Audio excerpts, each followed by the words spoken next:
Salut, j'espère que t'as aimé cette petite intro avec ce petit quad. Alors aujourd'hui, j'ai raconté que du vocabulaire. Si t'es débutant, tu vas adorer parce que tu vas apprendre énormément de trucs. Bon, on va commencer très simple avec la radiocommande comme tu le vois ici. Déjà, il faut que tu connaisses les voix, les différentes voix. T'as 4 voix différentes. Donc t'as les throttles, voilà, c'est les gaz. C'est marqué juste là. Hein. T'as le yaw qui permet de tourner comme ça. T'as les rolls qui permet de tourner comme ça. Et le pitch pour aller en avant. Tout ça, c'est de l'anglais. Comme je te le dis, il y aura que de l'anglais quasiment.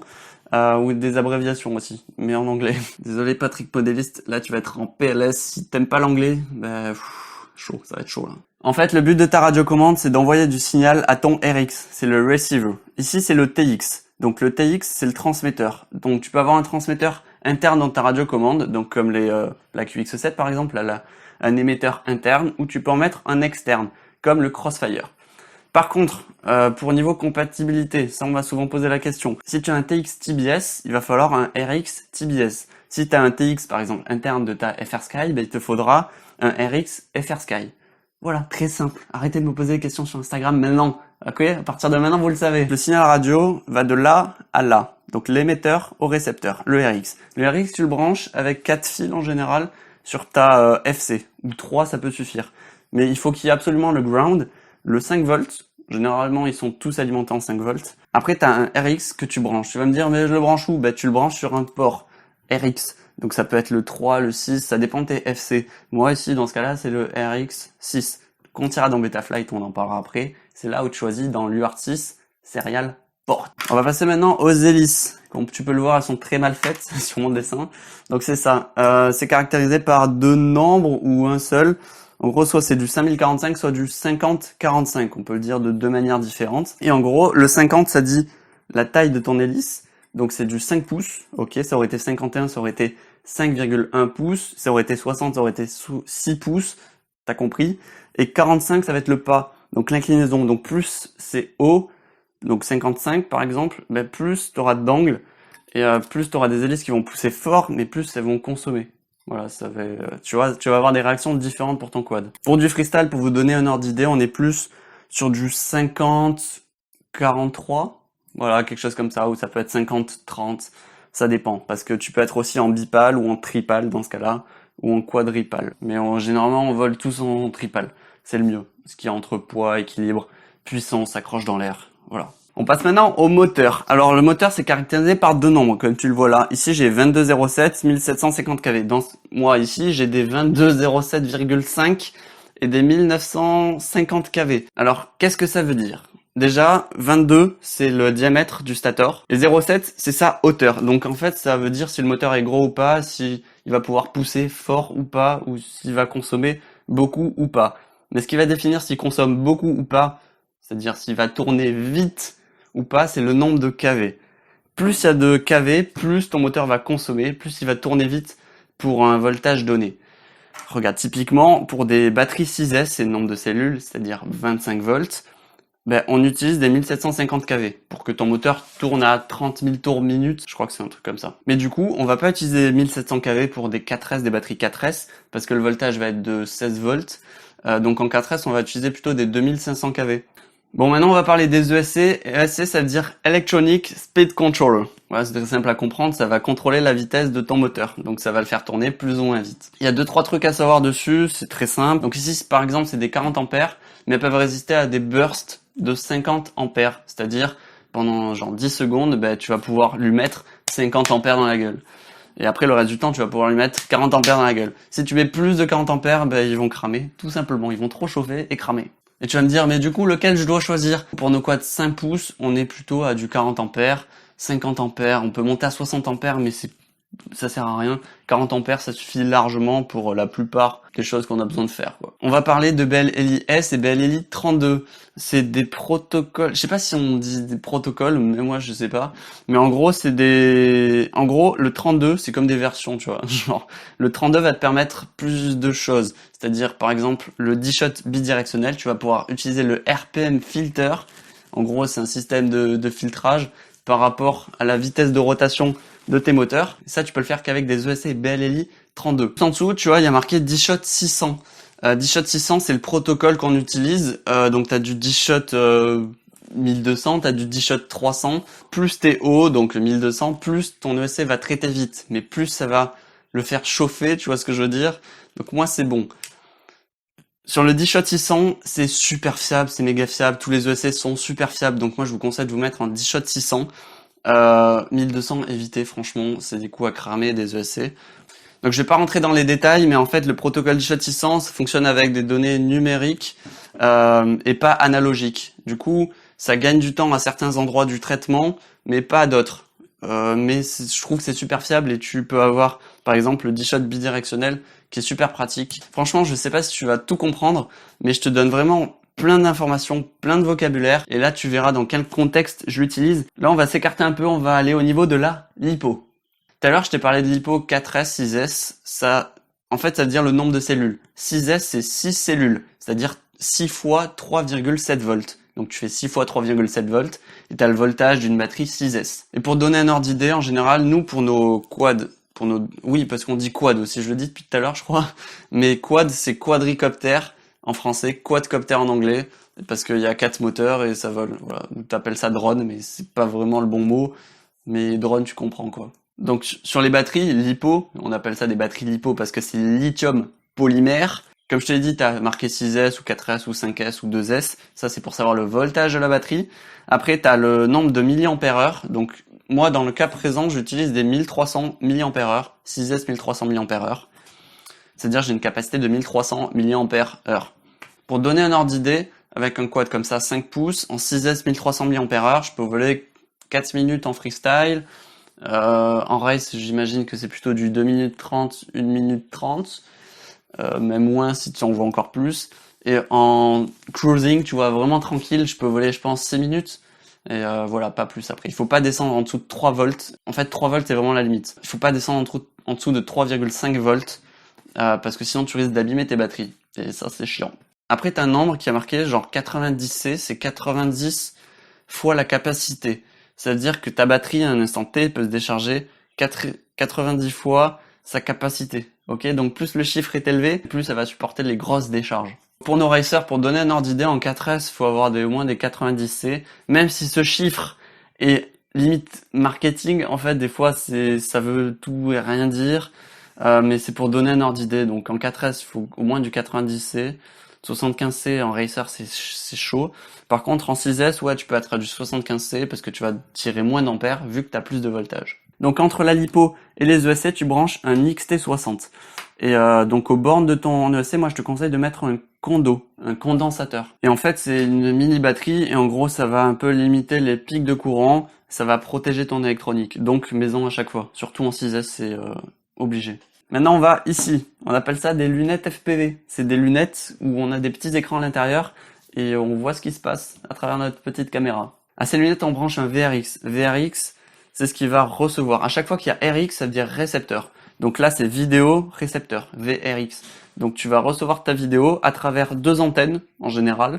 Je te conseille de mettre une antenne omnidirectionnelle. C'est une antenne qui va capter tout autour. Et après, une antenne patch. C'est une antenne plate qui va capter juste devant, mais très bien. Enfin, beaucoup mieux en tout cas.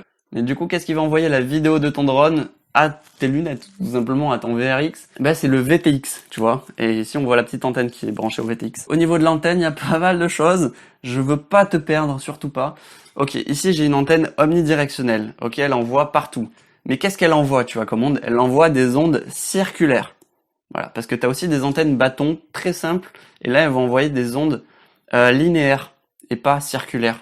Si connecté à ton VTX, tu as une antenne circulaire qui tourne à droite, c'est-à-dire une RHCP, tu devrais avoir une Omni et un patch sur ton VRX RHCP. Et en général, toutes les antennes sont en RHCP. Enfin, beaucoup d'antennes sont en RHCP. C'est-à-dire que ça tourne vers la droite. Et des fois, tu as des LHCP, ça tourne vers la gauche. Ça va fonctionner, tu vois, même si tu en as une d'un et une de l'autre, un RHCP et un LHCP. Mais c'est pas optimisé pour, tu vois, genre, ça va moins bien marcher. Bref, si t'as rien compris, mais tu veux quand même du matos qui fonctionne ensemble, prends des antennes RHCP, des antennes omnidirectionnelles pour l'émission, omnidirectionnelles et patch pour la réception. C'est les mêmes antennes, hein. Clairement, c'est les mêmes antennes, tu vois, tu peux mettre une en réception à l'émission, c'est pareil. Et tu vas me dire, mais comment je le branche à mon drone, enfin à mon VTX? Eh ben là, t'as différentes prises. Comme tu le vois à l'image, t'as des prises, t'as du SMA, RPSMA. Donc chacun en femelle et en mâle.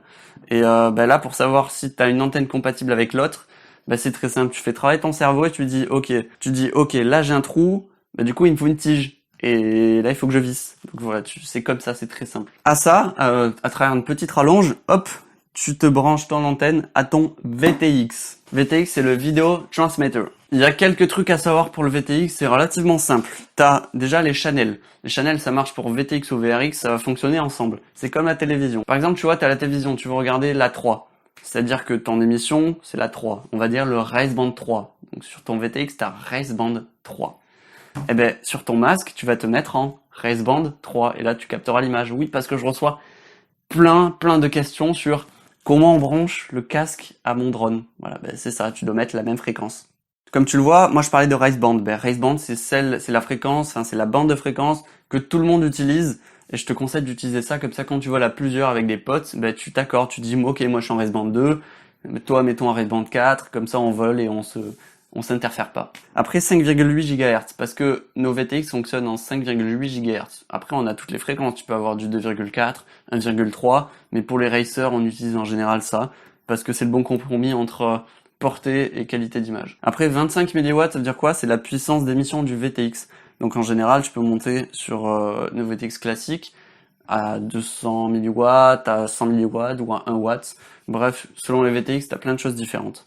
Et après, on arrive au SmartPort. Là, t'es pas obligé de savoir, c'est un bonus. Voilà, je te donne un petit bonus. SmartPort, ça te permet de brancher ton VTX à ta carte, et c'est-à-dire de faire tes modifications de puissance et de channel à travers ton OSD, à travers ta carte, quoi, directement, ou à travers Betaflight, sur la version 4.1 de Betaflight. Comme tu le vois, le VTX, c'est facile.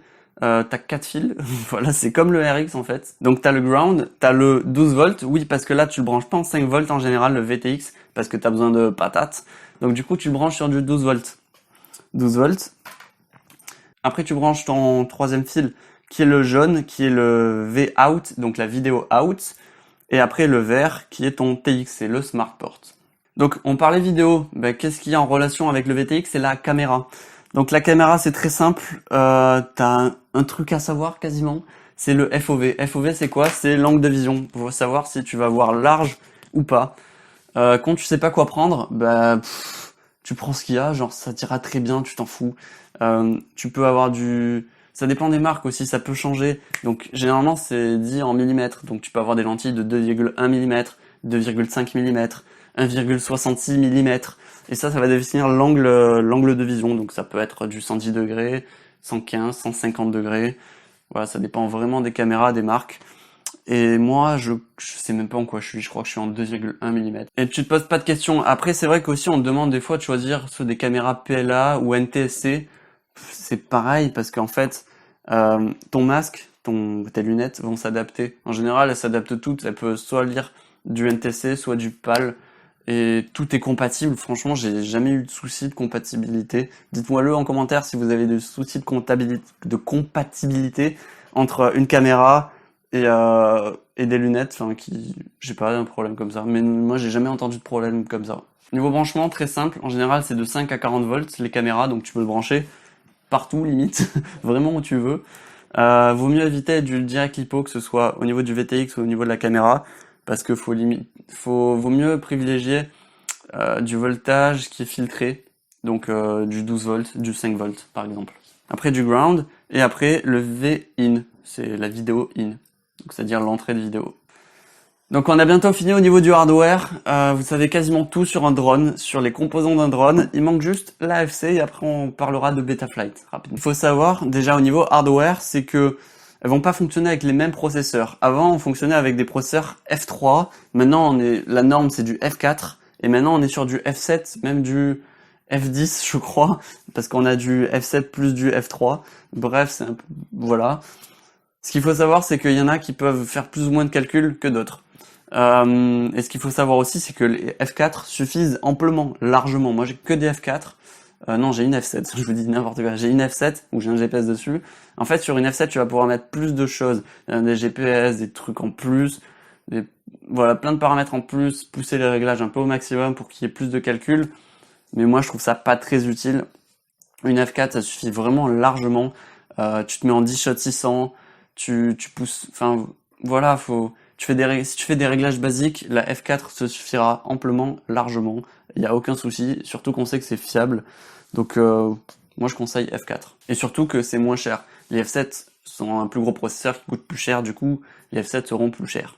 Après la deuxième chose importante, ce qu'il faut savoir, là je vous ai parlé hardware un peu, après niveau hardware t'as aussi les pads qui changent, les orientations, donc ça c'est niveau préférence, tu vois. T'as des FC qui sont vraiment propres, c'est facile à souder, c'est des gros pads, d'autres c'est plus compliqué, d'autres y a rien marqué dessus, voilà ça dépend. Mais le truc super intéressant entre les FC c'est que certains ont pas le même software. T'as des softwares open source comme Betaflight ou EmuFlight, où là tu peux les mettre sur toutes les cartes il me semble, en tout cas toutes les cartes classiques. Après, t'en as qui sont pas open source comme Kiss ou Flight One. Je vais pas vous parler de ça parce que je connais pas bien, je sais pas si c'est mieux ou pas que Betaflight. Il y en a, ils vont dire oui, c'est beaucoup mieux, d'autres vont dire non, c'est plus compliqué ou je sais pas quoi.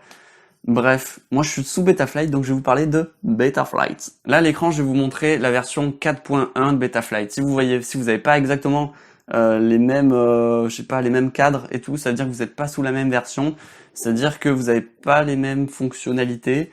C'est-à-dire que vous êtes sur des versions antérieures, je pense. Après, ça dépend quand est-ce que vous regardez cette vidéo. Comme tu le vois dans mon petit nuage, parce que c'est le software, voilà, c'est dématérialisé. Au niveau de Betaflight, tout au début, tu as des UART. Qu'est-ce que des UART? Comme je te l'ai dit au début, c'est des ports. Donc c'est là où tu vas brancher ton RX, ton VTX, et voilà, différents endroits. Comme tu le vois à mon écran, c'est comme ça que je programme mon RX et mon VTX. Après, les choses qui peuvent te gêner un peu, tu sais pas à quoi ça sert, c'est le Air Mode. Air Mode, c'est quoi? C'est ce qui va faire tourner tes moteurs constamment. Dès que t'armes et que t'as le Air Mode activé, moi je te le conseille de l'activer par défaut, ce qui est le cas, enfin tu vois, tu peux le cocher. Tes moteurs vont constamment tourner, c'est-à-dire que quand tu coupes les gaz, ils vont quand même tourner. Il faut que tu désarmes pour que tout se coupe.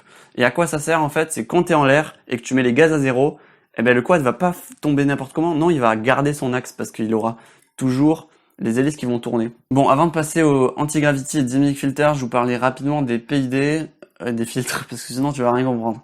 Donc les PID, c'est proportionnel intégral dérivé. J'ai fait une vidéo là-dessus il y a très longtemps, je crois. Il y a plein de vidéos là-dessus de Dom FPV par exemple, où il t'explique tout sur les PID. Tu sais vraiment ce que c'est. Rapidement, je te dis, c'est que ton quad est comme ça, tu veux tourner comme ça. Donc pour atteindre, là on est au point ici, ok, et on veut atteindre cette position. Donc cette position, c'est le trait horizontal, ok. Et pour ça, t'as le P qui va, donc c'est-à-dire que nous, on veut atteindre cette valeur. Donc le mieux, ça serait de faire ça et ça. Mais c'est pas possible, tu vois. Boum, c'est-à-dire que ça tournerait et pouf. Non, c'est impossible. Genre, t'as la physique, t'as plein de paramètres physiques qui rentrent en compte. Donc du coup, tu vas pas pouvoir, ça va pas être possible. Donc nous, ce qu'on veut, c'est que ça réagisse super vite, mais que ça fasse pas d'oscillation pour atteindre cette valeur-là. Donc c'est-à-dire si tu mets des P trop haut, c'est-à-dire que boum, ça va partir et ça va envoyer de la force constamment pour essayer de récupérer et aller trouver la bonne valeur. Ok, donc ça c'est pas bon. Donc ce qu'il faut, c'est des P convenables, assez hauts. Imaginons là, boum, boum, mais là ça va quand même partir plus haut. Donc c'est pour ça qu'on a des D. Les D, ça va permettre d'amortir. Ça va faire amortisseur à ce niveau-là. Et voilà, donc faut trouver le juste milieu entre des P assez hauts, mais pas trop hauts, et des D pas trop non plus, sinon ça va faire chauffer les moteurs. Mais voilà, tu règles tes PID. Damien Gans avait fait une vidéo sur Culture FPV qui explique tout ça. Tout est en lien dans la description, ne vous inquiétez pas. Et après la valeur I, en gros, c'est ce qui va dire si ton drone est plutôt loqué ou pas. Si en fait, quand tu te laisses tomber, il va un peu flotter ou pas. Donc si t'as des I élevés, il va rester droit. Si t'as un I un peu plus faible, il va se laisser tomber, tu vois, vivre un peu plus. Ça dépend vraiment le feeling que tu vas avoir avec ta machine. Au niveau des rates, en gros, si tu as des rates élevés, ton drone va répondre et aller super vite, tourner super vite. Ça va être super sensible, voilà, c'est ça le mot. Tu vois, tu vas avoir l'impression qu'il est hyper sensible. Tu vas faire le moindre petit mouvement sur ta radiocommande et ton drone va de suite tourner vite. Donc ça veut dire que tu as des rates trop hauts. Donc faut les baisser. Après avec ça, tu as aussi l'expo pour jouer, pour essayer d'amortir la courbe. J'ai fait des vidéos où j'explique comment je règle ça. Et je t'invite à aller voir ça. Tout est en lien dans la description. Après on passe au niveau des filtres. C'est quand même super important. Mais ça marche pas mal par défaut.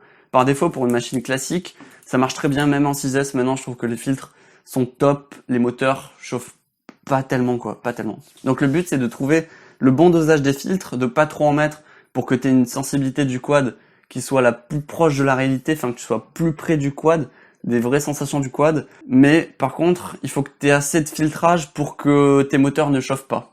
Je vais te parler de l'antigravity rapidement. L'antigravity ça va augmenter tes I, tu te souviens dans les PID, les I, ça va l'augmenter sur une courte période pendant que tu fais une action quoi. Donc quand tu montes les gaz il me semble. Donc Dynamite Filter, tu te souviens quand je te parlais des filtres, les filtres ils sont fixes normalement, là ça va être un filtre qui va bouger. Et je sais pas vraiment comment il fait, mais en gros il bouge.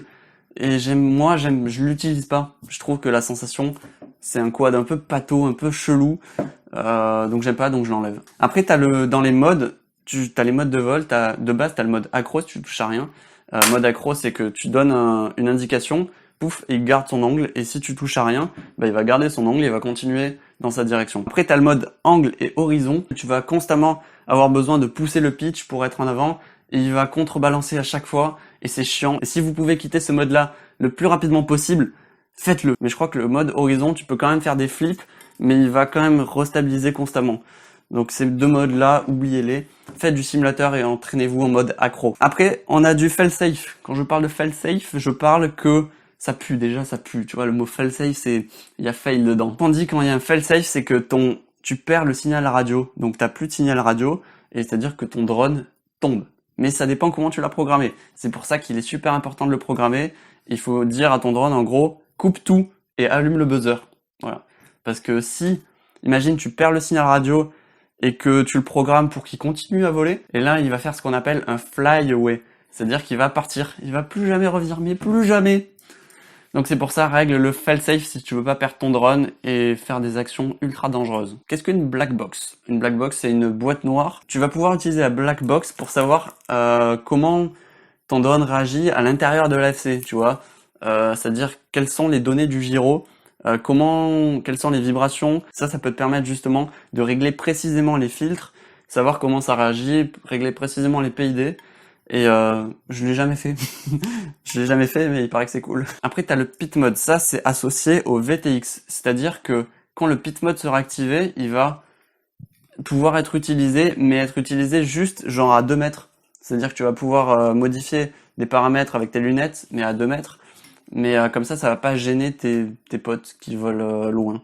Après, je vous conseille, n'allumez jamais un quad quand un pote vole loin et tout, et ne soyez pas à côté de lui, pit mode ou pas. Après, vous avez aussi sur Betaflight un onglet OSD. C'est là où tu vas pouvoir choisir ce que tu mets dans ton écran.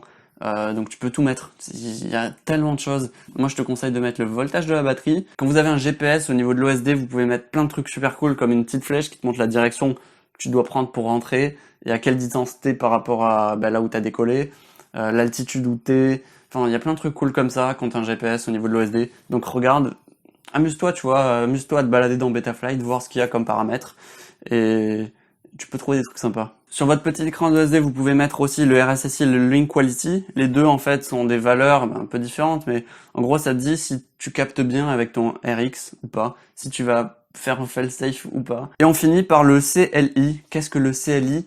En fait, c'est un endroit où tu peux rentrer des lignes de code, et c'est-à-dire faire toutes les modifications que je t'ai dit. Toutes les modifications de Betaflight, tu peux juste avec des simples petits codes modifier à travers ça. Voilà, c'est cool. Tu peux changer, remapper tes moteurs à travers. C'est très simple en fait. Dès que tu connais les lignes de code, t'as juste à les rentrer, mettre les valeurs que tu veux, et ça marche nickel. Et ça, c'est le feu. Je suis méga fatigué. J'espère que cette vidéo vous a plu. J'espère que vous avez appris plein de trucs. J'ai trop chaud avec mes lampes là. J'ai méga chaud. Je vous dis à la prochaine pour une prochaine vidéo. Prochaine vidéo, ça sera un truc cool. Ça sera pas pour les débutants, j'espère. Ou ça sera une review, je sais pas. Si tu regardes et que tu veux te lancer dans l'FPV, sache que il faut que tu apprennes par toi-même. Ok, je fais des vidéos pour que tu comprennes, mais il faut que tu utilises ces termes. Il faut que tu parles avec des gens qui utilisent ces termes. Il faut que tu t'imprègnes de la culture FPV pour vraiment tout comprendre et que ce soit beaucoup plus simple. C'est pas juste en regardant 2 vidéos et en posant une question sur Instagram que tu vas tout savoir. Non, il faut que tu t'immerges dans le domaine, que tu échanges avec des gens, que tu t'y intéresses, que tu fasses des builds, même si t'achètes pas, que tu dises ok, j'aimerais bien ces moteurs, avec quoi je peux les utiliser, avec quel ESC et tout. Pose-toi plein de questions comme ça, pose-toi des questions au niveau du matériel et tu vas apprendre des tonnes de trucs. Donc si tu veux te lancer, ça prend énormément de temps le FPV, sachez-le. Mais c'est vraiment méga passionnant, tu vas apprendre plein de choses et tu vas même apprendre de l'anglais. Voilà, parce qu'il y a plein de mots anglais comme tu l'as vu. Bon, je vous dis ciao, à la semaine prochaine normalement. J'espère que j'aurai le temps de faire une vidéo, on verra. Surprise. Allez, ciao.